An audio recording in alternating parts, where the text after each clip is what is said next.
السلام علیکم ورحمۃ اللہ وبرکاتہ۔ یہ بات ہم تمام مسلمان جانتے ہیں کہ ایک نہ ایک دن ہمیں اس دنیا کو چھوڑ جانا ہے، اس دنیا سے کوچ کر جانا ہے۔ یہ دنیاوی زندگی چند سالہ زندگی ہے، اصل جو زندگی ہے، جو ہمیشہ ہمیش کی زندگی ہے، وہ آخرت کی زندگی ہے۔ یہ تمام بات ہم لوگ بہت ہی اچھے طریقے پر جانتے ہیں۔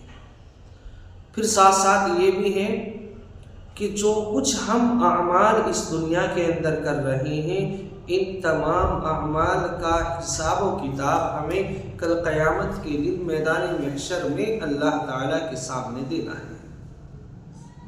حضور اقدس صلی اللہ علیہ وسلم کی ایک حدیث ہے، فرماتے ہیں حضور کہ کل قیامت کے دن میدان محشر میں جب تمام لوگوں کا اجماع ہوگا، اولین و آخرین کا، کوئی بھی انسان اس وقت تک اپنی جگہ سے اپنے قدم نہیں ہٹا پائے گا جب تک اللہ تعالیٰ کے 5 سوالوں کا جواب نہ دے دے۔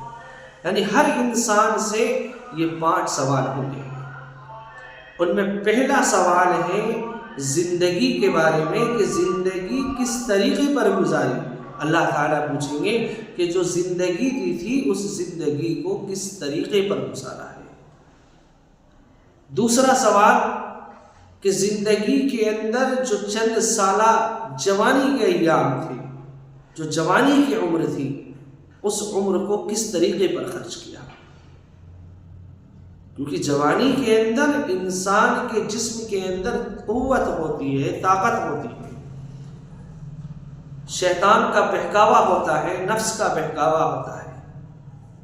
اللہ تعالیٰ معلوم کریں گے کہ اس زندگی کو کس طریقے پر گزارا، اطاعت و فرما برداری میں یا اطاعت و فرما برداری سے الگ ہٹ کر نافرمانی میں زندگی کو گزارا ہے۔ یہ 2 سوال زندگی کے تعلق سے کہ پوری زندگی کیسے گزاری اور اس پوری زندگی میں جو جوانی کے ایام تھے وہ کیسے گزاری۔ تیسرا سوال مال کے بارے میں، معاش کے بارے میں کہ پیسہ کہاں سے کمایا۔ کماتے وقت یہ ذہن کے اندر بات رکھی یا نہیں کہ ہم کیسا پیسہ کما رہے ہیں، حلال کما رہے ہیں، حرام کما رہے ہیں۔ یہ سوال ہوگا کہ پیسے کو کہاں سے کمایا ہے۔ چوتھا سوال اس کمائے ہوئے پیسے کو کس طریقے پر خرچ کیا، کہاں لگایا۔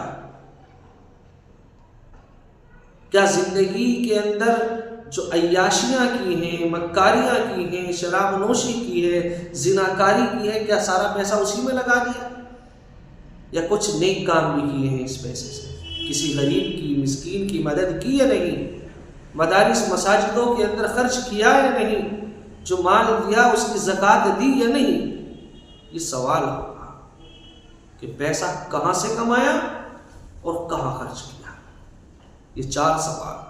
اور 5واں سوال جو آخری سوال ہوگا وہ یہ ہوگا کہ جو علم حاصل کیا تھا، جو جانکاری، جو نالج حاصل کی تھی، اس جانکاری کے مطابق، اس علم کے مطابق عمل کیا یا نہیں کیا۔ معلوم تو ہم نے کر لیا کہ نماز ہم تمام لوگوں پر فرض ہے، ہم سب جانتے ہیں، لیکن پڑھتے کتنے لوگ ہیں، عمل کتنے لوگ کرتے ہیں۔ ہم جانتے ہیں کہ رمضان کا مہینہ آنے والا ہے، رمضان کے 1 مہینے کے روزے ہمارے اوپر فرض کیے گئے ہیں، لیکن رکھتے کتنے لوگ ہیں، ان کو صحیح طریقے پر گزارتے کتنے لوگ ہیں اس مہینے کو۔ تو علم تو حاصل کر لیا، نمازوں کے بارے میں معلوم کر لیا، زکوٰۃ کے بارے میں معلوم کر لیا، حج روزے کے بارے میں معلوم کر لیا، ماں باپ کی خدمت کے بارے میں معلوم کر لیا، حقوق اللہ، حقوق العباد، ہر چیز ہمیں معلوم ہے، لیکن کیا عمل ہے یا نہیں، اصل سوال ہے۔ کیونکہ علم اگر بغیر عمل کے ہے تو وہ دنیا کے اندر بھی انسان کے لیے نقصان دہ ہے، اور کل قیامت کے دن یہ علم وبال جان ہو جائے گا، گلے میں پھانسی کا پھندا سا پھنس جائے گا۔ تو جو آخری سوال ہے وہ یہ کہ علم کے مطابق عمل کیا یا نہیں۔ جو علم حاصل کیا تھا اس پر عمل کیا ہے یا نہیں کیا؟ یہ 5 سوال ہیں۔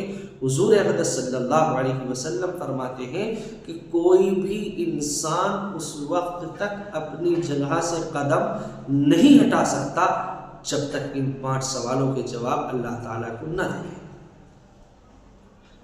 اس لیے میرے عزیز دوستو، زندگی کے گزارنے کے طریقے کو دیکھو، حضور کے طریقے پر زندگی گزارو۔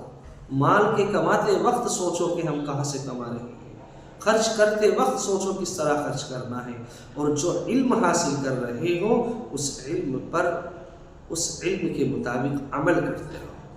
اللہ تعالیٰ مجھے بھی، آپ کو بھی، تمام لوگوں کو ان پر عمل کرنے کی توفیق عطا فرمائے۔ آمین۔ السلام علیکم ورحمۃ اللہ وبرکاتہ۔